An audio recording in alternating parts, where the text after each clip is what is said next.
Deep beneath the ground, hidden away from sunlight and silence, lie some of the strangest structures humanity has ever created. They are bunkers, laboratories, and tunnels carved into bedrock. Some were designed to survive nuclear war, others to hide weapons, data, or secrets we may never fully understand. And while many of them are abandoned, the stories they hold are far from forgotten. These are the creepiest underground facilities ever built. The idea of hiding underground is not new. For thousands of years, civilizations carved catacombs, storage chambers, and shelters beneath their cities. But it was the 20th century, with its wars and its nuclear age, that pushed humanity to dig deeper than ever before. Fear drove us into the ground, and what we built there still sparks unease today. One of the most infamous examples is the Moscow Metro 2. Rumored for decades, it is said to be a parallel subway system beneath Russia's capital built during the Cold War. Officially, the Russian government has never admitted its existence, but defectors, construction workers, and urban explorers have described a vast network of tunnels running for miles, connecting government buildings, bunkers, and military headquarters. Some say entire underground cities exist down there, sealed off from the public. Whether all of it is real or partly legend, the thought of a secret metropolis under the feet of millions adds an eerie dimension to one of the world's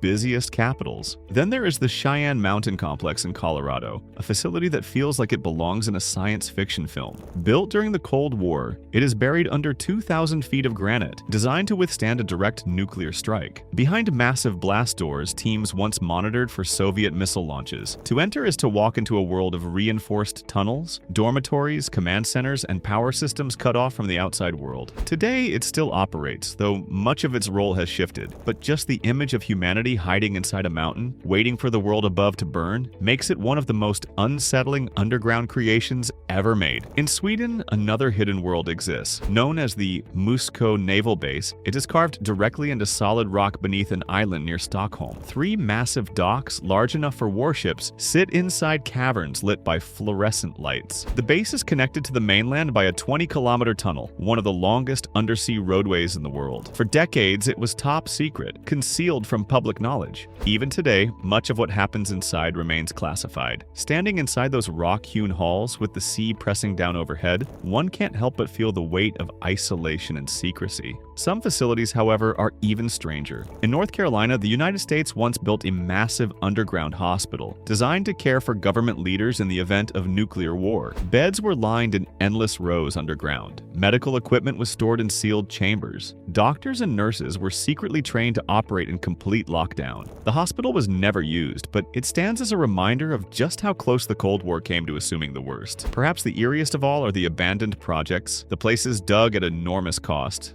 then left behind. In China, beneath the city of Chongqing, lies a vast network known as the Underground City. Built in the 1960s as a shelter against nuclear war, it was designed to hold hundreds of thousands of people. Tunnels stretch for miles. Chambers branch into dormitories, storerooms, and military outposts. Today, much of it lies silent and empty, though some portions are open to curious explorers. Walking through those halls built for a catastrophe that never came is like stepping into a parallel history, one where the world above was lost and humanity survived in the dark. There is also the Greenbrier Bunker in West Virginia. Hidden beneath a luxury hotel, this facility was built in secret during the Cold War to house members of the U.S. Congress in case of nuclear attack. Behind false walls and hidden entrances, entire chambers of beds, offices, and briefing rooms were constructed. For decades, guests sipped cocktails upstairs, while beneath them, one of the most secret government facilities in America stood ready. The bunker was only revealed in the 1990s, long after the threat had passed. Not all underground facilities are about survival. Some are about research. Deep underground laboratories exist in places like Japan, Italy, and Canada,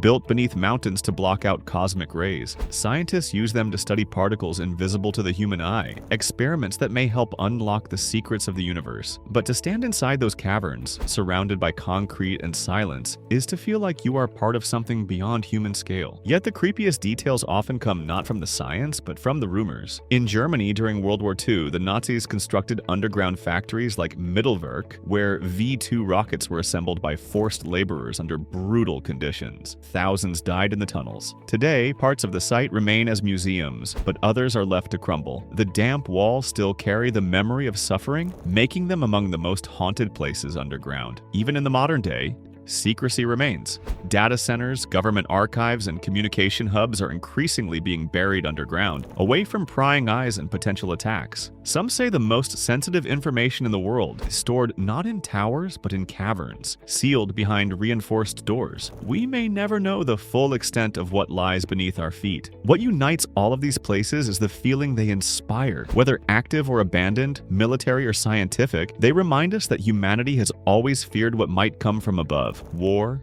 destruction, or collapse, and has always looked downward for safety. But the further we dig, the more unsettling these spaces become. They are worlds built in silence, often designed never to be seen by the public, and when they are finally revealed, they feel less like cities of the future and more like monuments to paranoia. Today, some of these underground facilities are still in use, others are open to tours, and many remain sealed, their secrets intact. But whether in Moscow, Stockholm, Colorado, or West Virginia, they all carry the same haunting weight. They are spaces built for the end of the world, spaces that reveal just how fragile life on the surface really is. Deep beneath our feet, hidden in rock and shadow, these facilities wait. Some are still alive with activity, others lie abandoned, their walls crumbling in silence. But each of them holds the same unsettling truth, that humanity has always been preparing in the darkest corners of the earth for the day when the world above may no longer exist.